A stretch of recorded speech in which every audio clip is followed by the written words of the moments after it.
سلامونه ستړي مشي پام وکړئ د مهال مهمه او تازه خبر ده.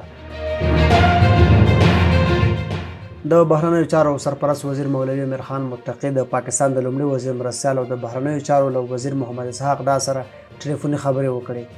د افغانستان د بهرنیو چارو وزارت په خبرپاڼه کې راغلي چې په دې ټلیفوني مکالمه کې پر دوه اړخیزه اړیکو ټرانزیټي مسایلو د سیمې په حالاتو د پاکستان او هند ترمنځ په کړکېچ خبرې وشوې. یا د وزارت لیکلي په دغو خبرو کې د افغاني سوداګرو د ټرانزیټي مالونو چې کراچۍ او واګه په بندر کې ایثار پاتې و د خلاصولو پریکړه وشوه او همدا ډول هوکړه وشوه چې دواړه هیوادونه به د ټرانزیټ په مسیرونو کې د خنډونو د لرې کولو په برخه کې هڅې وکړي. دغه راز دواړو لورو ټینګار کړی چې د دواړو هیوادونو ترمنځ د لوړې کچې تماسونو او پلاو تګ راتګ ولري او دوه اړخیزو اړیکو د پراختیا لپاره هڅې وشي.